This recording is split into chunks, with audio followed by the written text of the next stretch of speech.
la decisión de poder llevarlo al plano electoral, a una propuesta para un poco convocar e invitar al resto de la sociedad también a acompañarnos, la verdad que a mí me entusiasma mucho porque realmente nos permite dar una discusión al interior del campo nacional y popular, también acerca de cómo fortalecemos la presencia de las agendas que tienen que ver con las problemáticas sociales, que nosotros creemos que tiene que estar dado de la mano de la participación con más protagonismo de una nueva generación, porque de alguna manera la repetición de nombres y de personas y de una forma de ejercer la dirigencia en los espacios de toma de decisiones nos parece que nos ha llevado también de alguna manera a un callejón sin salida y que para atravesar nuevos caminos hay que darle también la oportunidad a los que venimos un poco más de atrás en términos etarios y también un poco más de abajo en términos de la representación social. El movimiento Evita tiene una inserción territorial muy importante y en esa inserción territorial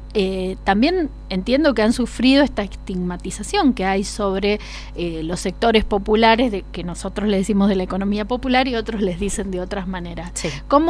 ¿Cómo trabajan sobre eso desde lo político y desde el discurso político? Mira, yo creo que eso tiene que ver con una posición de siempre estar obstaculizando la participación política de los sectores populares, ¿no? Entonces se buscan excusas o se buscan acusaciones para de alguna manera desprestigiar estas construcciones. Nosotros, y siempre decimos esto, invitamos a todo el mundo a ver tanto del movimiento Evita Deseo Futuro de cualquier organización, porque yo defiendo a todas las organizaciones y los movimientos comunitarios y populares, que vayan a ver realmente el trabajo territorial, que vayan a conocer las unidades productivas, los espacios de cuidado, los espacios de salud, de educación, de prevención de adicciones, de trabajo, y una larga lista, bueno, de acompañamiento a las mujeres en situación de violencia de género, que se sostienen todos los días en los barrios de nuestra ciudad y que realmente implican la posibilidad para muchas personas de acceder o de estar más cerca de algunos derechos que el Estado no está garantizando con la capilaridad territorial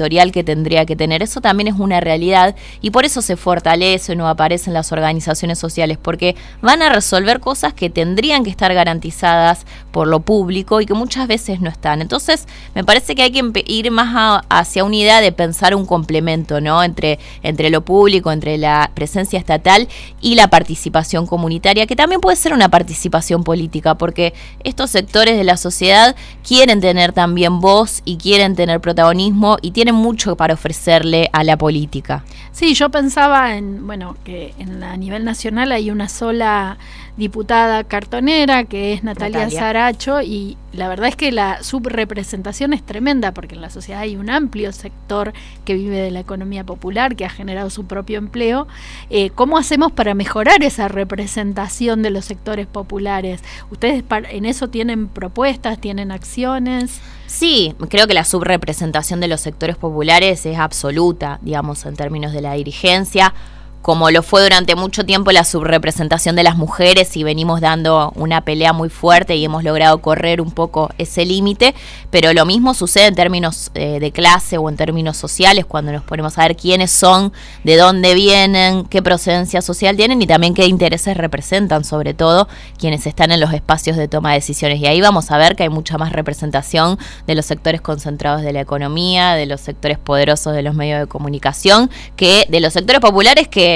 son la gran mayoría del pueblo argentino. Y me parece que la principal propuesta para correr ese límite, para combatir eso, es poder poner en la centralidad de la política la discusión de la agenda de las mayorías populares argentinas, ¿no? Que tiene que ver con un montón de debates que muchas veces quedan en un lugar secundario o quedan invisibilizados en la discusión política. Cuando pensamos en la situación del trabajo y cómo resolvemos la realidad de la mitad de la población económicamente activa que está por fuera de la formalidad y que necesita también tener un horizonte de acceso a derechos, cómo resolvemos el problema de la urbanización de los barrios populares o del acceso a la vivienda en todos los sectores sociales, que también es un eje que tiene que estar, cómo resolvemos la reconsolidación de los sistemas sanitarios y educativos en Argentina para garantizar oportunidades para las juventudes y para justamente los sectores de los que estamos hablando. Si la política no discute eso, creo que cada vez va a ser más grande la brecha o el abismo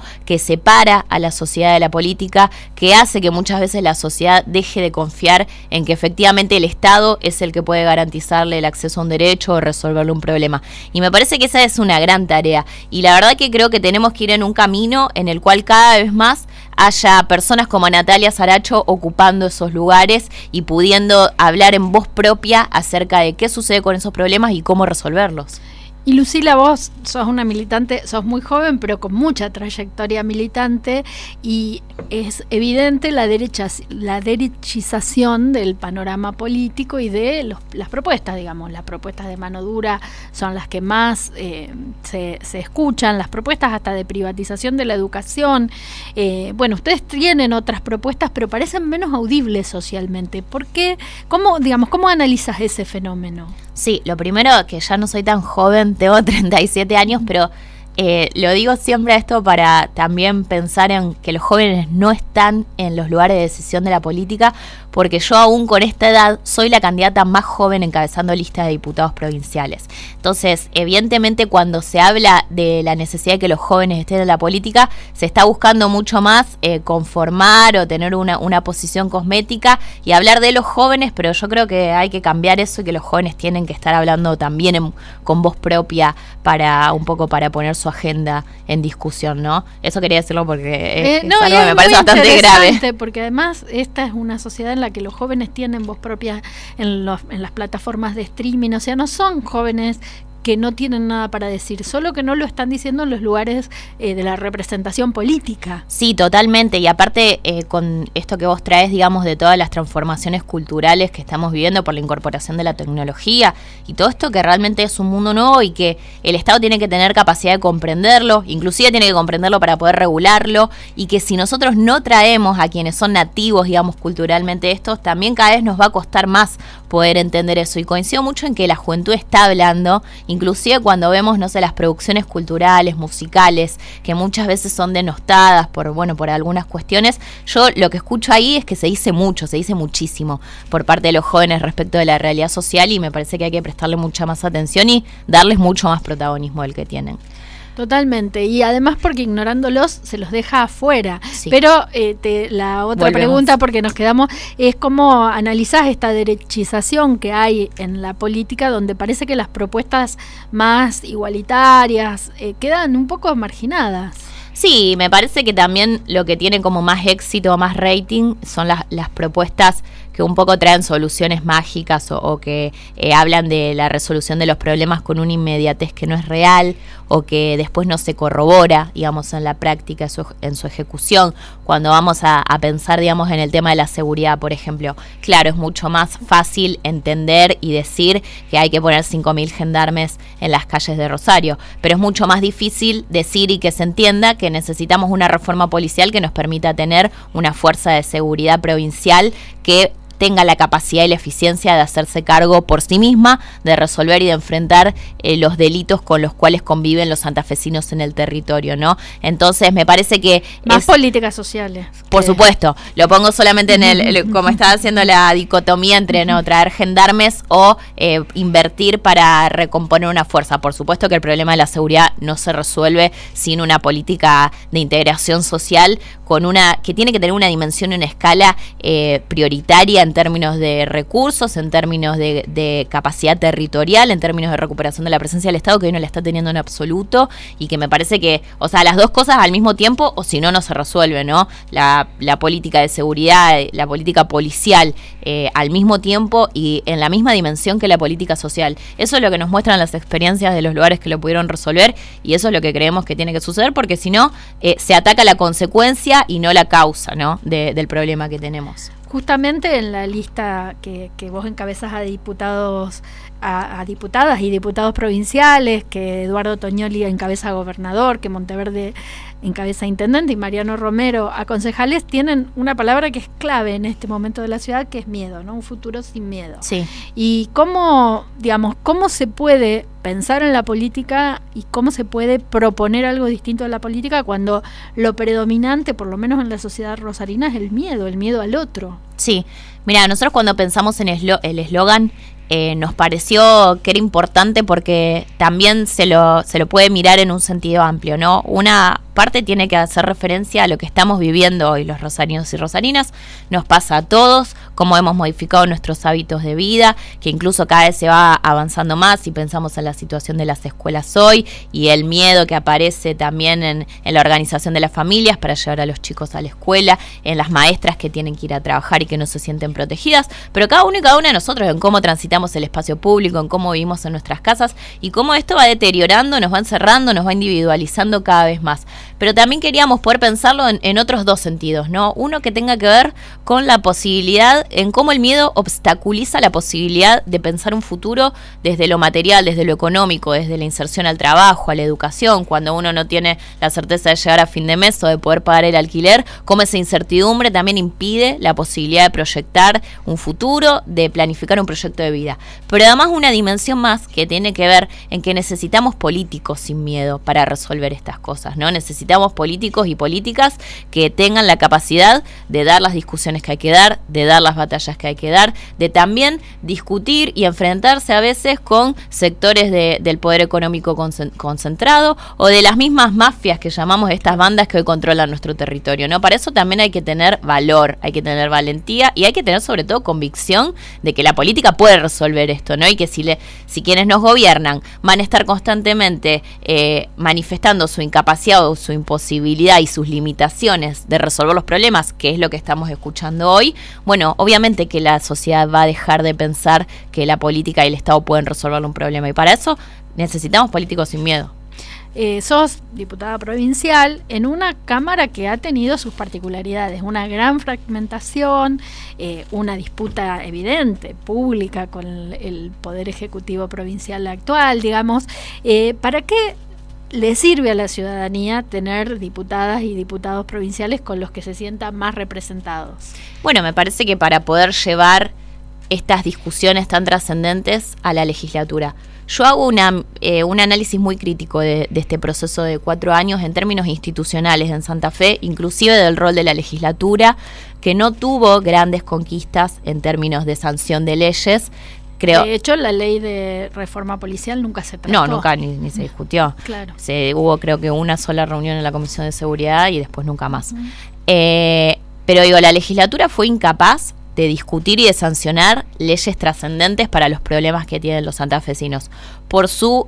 limitaciones, digamos, para discutir entre las dos cámaras fundamentalmente, entre la Cámara de Senadores y la de Diputados y poder alcanzar acuerdos que nos permitan tener estas leyes. Y también hubo una gran incapacidad de la dirigencia política para construir acuerdos con el Poder Ejecutivo, que si nosotros pensamos que la política va a ser constantemente la discusión estéril, digamos, la discusión que no tiene ningún puerto, ningún fruto, ningún horizonte, de la política discutiendo con sí misma y olvidándose de que tiene que estar ahí para resolver y para generar normas que le resuelvan los problemas a los santafesinos, creo que cada vez le vamos quitando más sentido a las instituciones, ¿no? Entonces, a mí me parece esto, que la legislatura tiene que recuperar su protagonismo, pero en términos de ser una institución que genere resultados, ¿no? Que genere una ley de reforma policial, que genere una ley de educación que no tenemos, que el Senado sancione la batería de leyes con perspectiva de género que le mandamos desde la Cámara de Diputados y que mueren en una Cámara que es tan reacia a discutir estos temas, ¿no? Entonces, me parece que es posible, pero que también hay que cambiar un poco la cabeza de quienes están ahí o cambiar a las personas que están ahí muchas veces. Claro, sí. Bueno, vos formás parte, sos la presidenta de la Comisión de Feminismos de la Cámara de Diputados. La provincia de Santa Fe tiene una política de ampliación de derechos, pero muchas veces, como vos decís, educación sexual integral es la primera que se me viene a la cabeza, pero hay muchas iniciativas que ustedes le dan media sanción y mueren ahí. Y para lo que queda en la ciudadanía es que ahí no pasa nada, o sea, incluso yo creo que, bueno, vos por ahí tenés más expresión pública, se te conoce un poco más, pero si uno le pregunta a las personas, 3 diputadas y diputados provinciales, nadie los conoce. ¿Qué se hace con esa crisis de representación? Creo que cambiar la representación. Mira, yo cuando en el 2019 decidimos que fuese a elecciones, que también participé en una interna para poder ingresar a la Cámara de Diputados, para mí como que el principal objetivo de la función legislativa tenía que ver con poder darle visibilidad a uno de los poderes no individualmente, sino generando algunos procesos ahí adentro, a un poder que creo que está recubierto de una opacidad tremenda, que es esto que vos decís, nadie sabe qué pasa en la legislatura, quiénes son los diputados, la mayoría de los temas se discuten como muy a puertas cerradas. Recién ahora, el otro día, con la media sanción de la ley de reparación histórica para las compañeras travestis trans, estuvo de nuevo las gradas llenas de gente y fue muy lindo, digamos, ver ese ejercicio democrático. Pero la verdad es que nosotros necesitamos una representación política en la legislatura que dialogue con la sociedad y que pueda ser capaz de construir acuerdos. Nosotros la ley de paridad que tenemos en la provincia de Santa Fe, que fue una de las poquísimas conquistas que tuvimos en este periodo, la pudimos, logramos, digamos, aprobarla con un trabajo de mucho esfuerzo para construir un consenso posible y que después se terminó mejorando con la intervención del Poder Ejecutivo. Entonces me parece que eso es un ejemplo de que efectivamente las cosas se pueden hacer y que realmente si las instituciones se abren a la sociedad, si las instituciones dejan que la sociedad las controle en el buen sentido, también que pueda opinar, que se conozca, que se sepa, que se pueda también generar iniciativas de participación ciudadana, me parece que las instituciones se van a mejorar mucho más y vamos a dejar de tener como esta cultura tan arcaica respecto sobre todo a la legislatura de Santa Fe. Dos temazos que no quiero dejar de plantearlos, aunque quedan pocos minutos. Uno es que venís desde hace mucho tiempo llevando adelante, desde tu diputación, un estudio, lo hace un centro de estudios, ¿no?, sobre la inflación en sectores populares y generalmente da más alta que la inflación en supermercados. Eso es un problema hoy acuciante para todo el mundo. ¿Qué pasa en tus recorridas de campaña frente a eso? Sí, mirá, nosotros medimos en junio el costo de vida. Lo hacemos junto al Centro de Estudios de Scalabrini Ortiz, que ellos hacen el trabajo más técnico-económico, y nos dio un índice de más de 300.000 pesos de costo de vida, que lo que nosotros medimos es una cosa muy básica que incluye alimentos, medicamentos y casi nada más.